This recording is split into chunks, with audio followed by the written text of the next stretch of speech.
Xin chào quý vị. Chào mừng quay trở lại kênh Trí tuệ Phật học. Đây là series Phật giáo và thế giới hiện đại. Tập 5. Bố thí đế được phước hay đệ tứ tâm? Trong tập trước, chúng ta đã bàn về 5 giới và vai trò của đạo đức như một nền tảng không thể thiếu trong Phật Pháp. Nhưng giữ giới thôi chưa đủ. Đức Phật còn chỉ ra một thực hành rất căn bản khác giúp con người làm nhẹ tâm và làm suy yếu sự dính mác.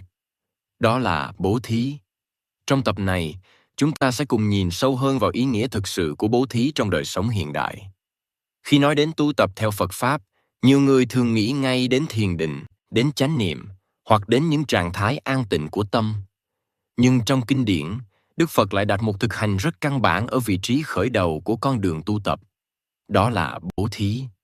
Điều này có thể khiến không ít người ngạc nhiên, bởi bố thí thường bị hiểu đơn giản là cho tiền hay giúp đỡ vật chất.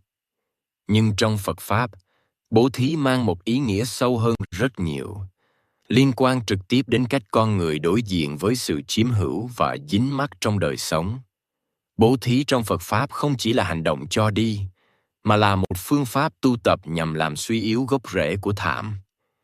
Khi con người quen với việc nắm giữ, tích lũy và đồng hóa giá trị bản thân với những gì mình sở hữu, tâm rất dễ rơi vào trạng thái bất an. Số mật, sợ thiếu, sợ thua kém trở thành những cảm xúc thường trực. Đức Phật nhìn thẳng vào thực tế này và chỉ ra rằng muốn tâm được nhẹ hơn, trước hết phải học cách buông bớt sự nắm chặt ấy. Chính vì vậy, bố thí được xem là bước thực hành đầu tiên giúp con người trải nghiệm trực tiếp cảm giác buông xả. Khi cho đi một cách tự nguyện, không ép buộc, tâm có cơ hội thấy rõ rằng sự an ổn không nhất thiết đến từ việc sở hữu nhiều hơn, mà có thể xuất hiện ngay trong khoảnh khắc không còn bám chấp. Cảm giác nhẹ lòng sau một hành động bố thí chân thành là điều mà bất kỳ ai cũng có thể tự mình nhận ra, không cần phải tin theo ai. Trong Phật Pháp, bố thí không bị giới hạn ở tiền bạc hay vật chất. Cho đi thời gian, cho đi sự lắng nghe, cho đi sự cảm thông, cho đi kiến thức đúng đắn, tất cả đều là những hình thức bố thí. Điều quan trọng không nằm ở giá trị vật chất của món quà, mà nằm ở trạng thái tâm khi cho. Một hành động bố thí được thực hiện với tâm mong cầu, phô trương hay tính toán hơn thua, thì tác dụng chuyển hóa rất hạn chế. Ngược lại, một hành động cho đi xuất phát từ sự hiểu biết và tự tâm trong sáng, dù rất nhỏ, cũng có thể làm thay đổi sâu sắc trạng thái nội tâm. Đức Phật cũng chỉ ra rằng bố thí không chỉ mang lại lợi ích cho người nhận, mà trước hết là cho chính người cho. Khi tâm bớt keo kiệt, bớt dính mác, con người trở nên rộng mở hơn, ít phòng vệ hơn và dễ kết nối với người khác hơn.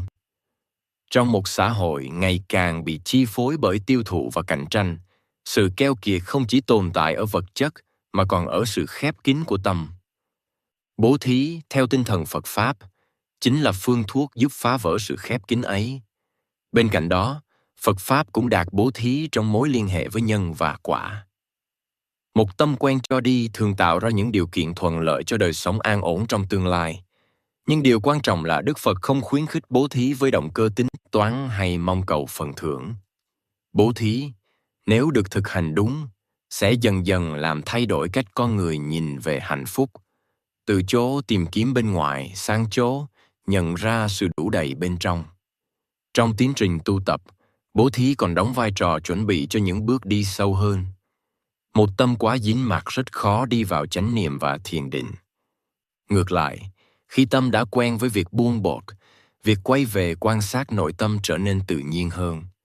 Vì vậy, trong Phật Pháp, bố thí không phải là việc phụ, mà là một phần không thể thiếu của con đường chuyển hóa. Nhìn từ góc độ này, bố thí không làm con người nghèo đi, mà giúp con người bớt lệ thuộc vào những gì mình đang nắm giữ. Bố thí không làm yếu đi ý chí sống, mà làm mạnh lên khả năng sống tỉnh thức và có trách nhiệm. Và trong thế giới hiện đại, nơi con người dễ bị cuốn vào vòng xoáy chiếm hữu và tiêu thụ, tinh thần bố thí của Phật Pháp vẫn giữ nguyên giá trị như một cách sống giúp tâm nhẹ hơn, đổi bớt nặng nề hơn. Trong tập tiếp theo của series Phật Pháp và thế giới hiện đại, chúng ta sẽ tiếp tục nhìn sâu hơn vào gốc rễ của bất ổn trong đời sống con người.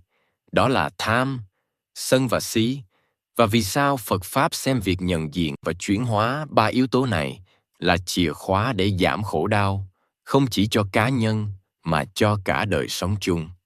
Xin cảm ơn quý vị đã đồng hành cùng kênh Trí Tuệ Phật Học. Xin chúc quý vị luôn mạnh khỏe, an nhiên giữa đời thường. Hãy nhấn like và subscribe kênh để không bỏ lỡ những nội dung hữu ích tiếp theo nhé.